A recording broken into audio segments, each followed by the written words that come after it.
Welcome back to another Real Talk reaction. This one right here was chosen by y'all for the month of July. My childhood favorite cartoon, X-Men 97. Season 1, episode number 1, even though it's the continuation from what we used to have back in the 90s. It should be good, hopefully. Don't forget to like and subscribe. Hit the notification bell as well. Tell your friends, tell all your friends that look, X-Men 97 is going down on the Real Talk Reaction channel. Let's go.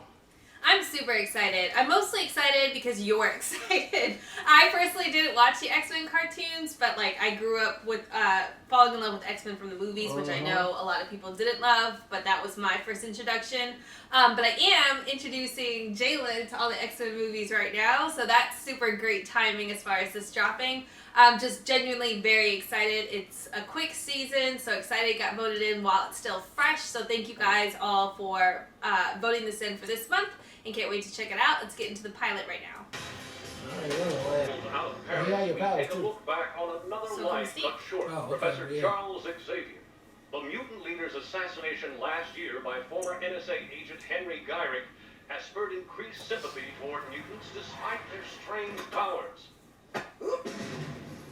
But is mankind ready to share a future with those whose science claims were born to replace us?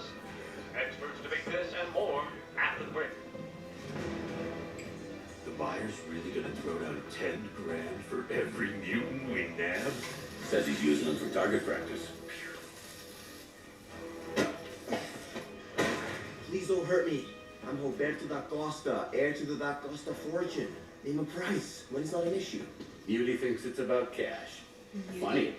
Same, but it looks like they really did a good job on making sure Wolverine sounds the same guy as he was from back then. I don't know if that's the same actor, but they did a good job of getting that voice back to what that was, that raspy thing. And I think Cyclops sound pretty much the same as well as he did before. Everybody else, though, sound like they got a little tweak. I mean, even Rogue got way more of a high-pitched southern twang to it. Same with Gambit. You know, he still got that Louisiana twang, but just not as deep. So a little tweaks here and there. Even Gambit, I mean, Jubilee is a little bit more, I guess, I don't know. She's just not emo a little bit. She's not as emo as she was before. She sings bubbly and just like super clear and positive right here. Although it's been a long journey. So, you know, they're all here. I thought Storm looked really good. So they took away the long hair, normal long hair that she used to have, and just mohawked it up, and I think it looks really cool. So yeah, I mean, everything looks standard operating procedure for sure. It looks like they're right back in the groove of the team fighting together. I do not remember everything that happened towards the last season and things like that. Like I didn't even remember Xavier got killed by one of the guys right here that that's got shot. So, but the twist at the end is Magneto is back, like he always is, but now he's in charge. Is that how of the Magneto look like though? No, he ain't look like that. Yeah, okay. He ain't look luxurious. Yeah. Like he looked right there, but they made him. He looked real fancy. Yeah, Fabio for sure. Right. Up on there. So, is it true that Xavier left the school to Magneto, and for what? Why would he do that? After all we've been through, and he knows what Magneto wants. It's about. And about. Yeah, he knows. But maybe Xavier knows his true heart. He's been in his mind a couple times. So, you know. And they were best friends. They were. So it could be, it could be. But we do have another enemy out there, which is humans.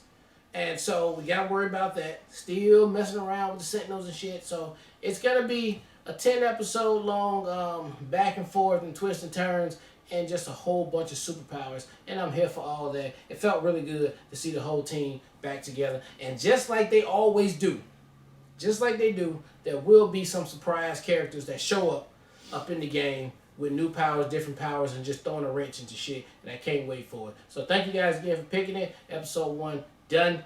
Let's get to episode 2. I loved it. Again, I didn't grow up watching X-Men the cartoon, but this was really cool introduction to what the series is going to be.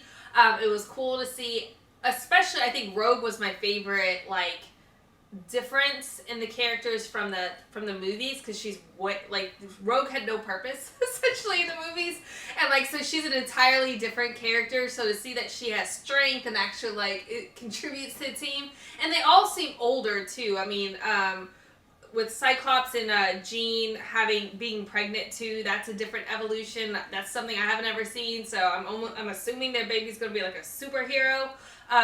Both being born by 2 mutants. I don't know how that plays, if that's like lore there, but that's exciting. Having Magneto being the one that everything's left to was a big shocker. Yeah. Although, thinking about Xavier, not so much, because he did always like root for their friendship and root for the best that's in Magneto. He always sees the best in people. Yeah. But I'm curious to see what that means then for the season and how that's going to play out.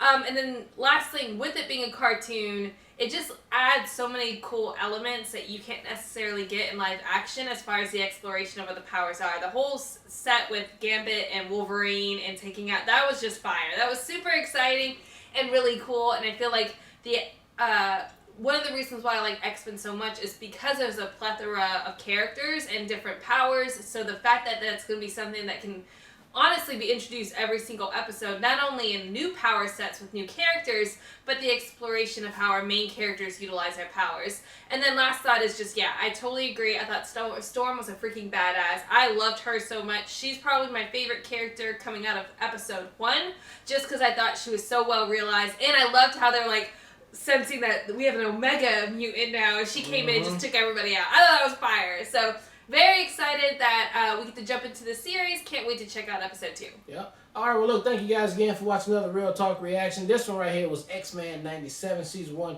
Episode number 1. And until next time.